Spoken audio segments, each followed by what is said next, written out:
या 23 वर्षाच्या मुलीने आपल्या आईला मारण्यासाठी जी पद्धत वापरली ते ऐकून आपल्याला धक्का बसेल. घरामध्ये 16 वर्षाचा दिव्यांग भाऊ. आईला वडिलांच्या जागेवरती सरकारी नोकरी लागली होती. स्वतः ही मुलगी LLBचं शिक्षण घेत होती. आई आणि मुलीवरती घराची जबाबदारी होती.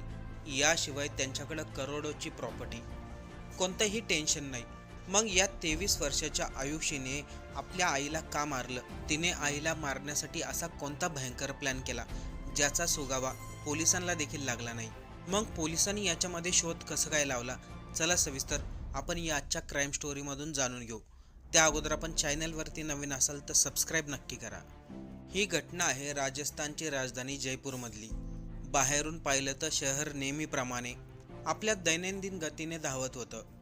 याच जयपूरमध्ये राहणारं शर्मा कुटुंब. काही काळापूर्वीच या कुटुंबाने आपला आधारस्तंभ गमावला होता. त्याचं नाव होतं विजय कुमार शर्मा. जयपूर न्यायालयात लोअर डिव्हिजन क्लर्क म्हणून काम करणारे अधिकारी. पण यांचं काही दिवसा अगोदरच निधन होतं. त्यांच्या जाण्याने संपूर्ण कुटुंबावरती दुःखाचा डोंगर कोसळला. घरामध्ये पत्नी निर्मला शर्मा, 23 वर्षाची मुलगी आयुषी आणि 16 वर्षाचा दिव्यांग मुलगा. एक क्षणामध्ये संपूर्ण कुटुंबाची जबाबदारी निर्मला शर्मा यांच्या खांद्यावर आली. तसे पाहिले तर शर्मा कुटुंब आर्थिकदृष्ट्या कमकुवत नव्हते. जयपूरमधील एअरपोर्ट कॉलनी आणि कल्याणी कॉलनी इथे त्यांची 2 घरं होती. याशिवाय आग्रा रोडवरती त्यांची जमीन होती. त्या जमिनीची किंमत होती 15 कोटी रुपये. त्यामुळे कुटुंबामध्ये पैशाचा कोणताही वाद नाही. विजय कुमार शर्मा यांच्या निधनानंतर त्यांच्या जागेवरती सरकारी नोकरी कोणाला मिळणार हा मोठा प्रश्न निर्माण झाला. मुलगा तर दिव्यांग होता, मुलगी LLBचे शिक्षण घेत होती.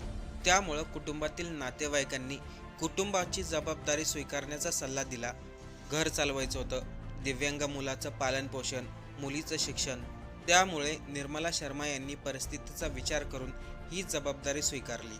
घरामध्ये 2च मुलं. 23 वर्षाची आयुषी ही मोठी होती, LLBचं शिक्षण घेत होती.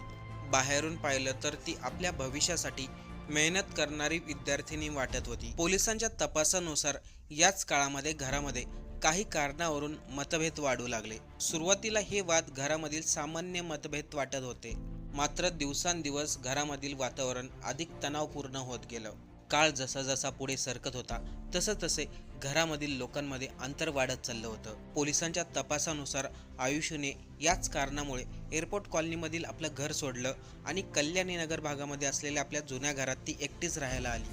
तरी देखील आई निर्मला मात्र आयुषीची काळजी घेत होती. तिच्या घरी जाऊन तिला स्वयंपाक बनवून द्यायची, कधी घरूनच टिफिन घेऊन जायची. याच दरम्यान काही विचित्र घटना घडल्या.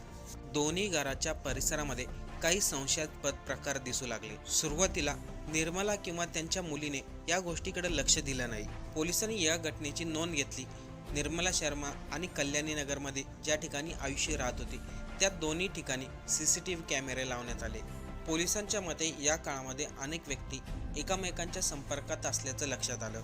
काही फोन्स कॉल, काही भेटीगाठी आणि काही हालचाली पोलिसांच्या रडारवरती आल्या होत्या. मात्र याच वेळी सगळ्या गोष्टीचा अर्थ कोणालाच समजत नव्हता. एकीकडे घरामधील वातावरण बदलत होतं तर दुसरीकडे काही लोक शांतपणे प्रत्येक हालचालीवरती लक्ष ठेवून होते.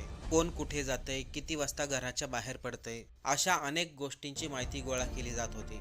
पण 3 जुलैची तारीख ही निर्मला शर्मा यांच्यासाठी शेवटची तारीख ठरली. सकाळ इतर दिवसाप्रमाणे सुरू झाली होती. निर्मला शर्मा आपल्या दिव्यांग मुलाला कोचिंग क्लासेसमध्ये सोडण्यासाठी घराबाहेर पडल्या. त्यांना अजिबात कल्पना नव्हती आजचा दिवस त्यांचा शेवटचा दिवस असणार आहे. मुलाला क्लासला सोडून पुन्हा त्या आपल्या घराकडे परतत होत्या. पण त्याच वेळेस एक भरधाव वेगाने येणाऱ्या स्कॉर्पिओने त्यांना उडवलं. या घटनेमध्ये निर्मला शर्मा यांचा जागीच मृत्यू झाला. आता ही घटना पाहिली तर एक अपघाताची घटना वाटते. पण या घटनेनंतर निर्मला शर्मा यांचा भाऊ राकेश कुमार यांनी पोलिसांकडे तक्रार दिली. ते म्हणाले, माझ्या बहिणीचा अपघात झालेला नाही, मला यामध्ये काहीतरी संशय आहे, कृपया करून तुम्ही या घटनेचा सखोल तपास करा. राकेश कुमारने सांगितल्यानुसार पोलिसांनी तपासायला सुरुवात केली. ज्या ठिकाणी निर्मला यांचा अपघात झाला त्या ठिकाणी जे काही CCTV लावलेत त्या सर्व CCTV फुटेजची पाहणी झाली. त्यावेळेस CCTV कॅमेऱ्यामध्ये पोलिसांना दिसलं निर्मला यांचा अपघात होण्यापूर्वी त्या परिसरामध्ये 2 व्यक्ती अगोदरपासूनच फिरत होते. याशिवाय जेव्हा एखादा अपघात होतो तेव्हा वाहनाचा वेग कमी होतो किंवा एखादा वाहन चालक खाली उतरून त्या महिलेची मदत करतो, पण या ठिकाणी त्या वाहनाचा वेग कमीही झाला नाही, ते वाहन भरधाव वेगामध्ये पुढे निघून गेलं. यावरून पोलिसांनाही संशय आला, यामध्ये नक्कीच काहीतरी गडबड आहे. पोलीस तांत्रिक पुराव्याच्या आधारे त्या स्कॉर्पिओ पर्यंत पोहोचले आणि त्या स्कॉर्पिओच्या मालकाला ताब्यात घेतलं. त्या व्यक्तीचं नाव होतं हेमंत शर्मा. पोलिसांनी त्या व्यक्तीची चौकशी केली, त्यामधून आणखीन काही नावं समोर आली. तपासामध्ये आता हे स्पष्ट होऊ लागलं, हा कुठलाही अपघात नव्हता, हे संपूर्ण नियोजन करून केलेली हत्या होती. आणि मग नाव समोर आलं ते म्हणजे निर्मला शर्मा यांची मुलगी आयुषी शर्मा. आयुषीने पोलिसांना सांगितलं, हे सर्व घडण्या अगोदर तिने एक दुसरा प्लॅन केला होता. तो प्लॅन होता तिची आई निर्मला यांना घराबाहेर काढायचं. यासाठी आयुषीने प्लॅन केला, घरामध्ये कोणीतरी जादूटोणा केलाय. तिने घराच्या चारही बाजूला हळद कुंकू टाकलं, लिंबू मिरची टाकलं, टाचण्यात टोचलेली एक बाहुली टाकली. आपल्या घरावरती, आपल्या कुटुंबावरती कोणीतरी करणी करत आहे असं आयुषीने आपल्या आईला भासवलं. पण निर्मला शर्मा मात्र या गोष्टीला अजिबात घाबरल्या नाही. त्यांनी घराच्या आजूबाजूला CCTV कॅमेरे बसवले, घराच्या बाहेर गेटसाठी ग्रिल लावून घेतलं. त्यामुळे आयुषीचा हा प्लॅनही फसला. त्यानंतर तिने दुसरा प्लॅन केला, आईला अपघातामध्ये मारायचं आणि दाखवायचं अपघात झाला. आयुषी शर्मानेच आपल्या आईला मारण्याची सुपारी दिली होती, तेही आपल्या काकाला म्हणजे चुलत्याला. आयुषीची आणि तिच्या काकाची डील झाली होती, कल्याणी नगरमधील घर तुमच्या नावावरती करून देईल. घरामध्ये मी मोठी आहे, भाऊ दिव्यांग आहे, त्यामुळं सर्व अधिकार माझ्याकडे राहील. या डील नंतर आयुषीच्या काकांनी आणखीन 2 व्यक्तींना बरोबर घेतलं आणि निर्मला शर्मा यांच्यावरती वॉच ठेवला. त्या कधी बाहेर जातात, कधी घरी जातात आणि संपूर्ण प्लॅनिंग करूनच त्यांचा अपघात घडवला, जेणेकरून कोणालाही वाटेल हा फक्त अपघातच होता. पण आयुषीने हे का केलं याच्याबद्दल जेव्हा पोलिसांनी विचारणा केली, तेव्हा आयुषीने सांगितलं, वडिलांची नोकरी गेल्यानंतर त्या जागेवरती मला ती नोकरी हवी होती, पण ती नोकरी मला न देता माझ्या आईला ती नोकरी दिली.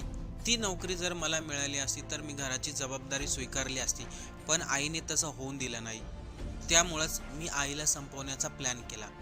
फक्त सरकारी नोकरीसाठी या 23 वर्षाच्या मुलीने आपल्या आईला संपवलं.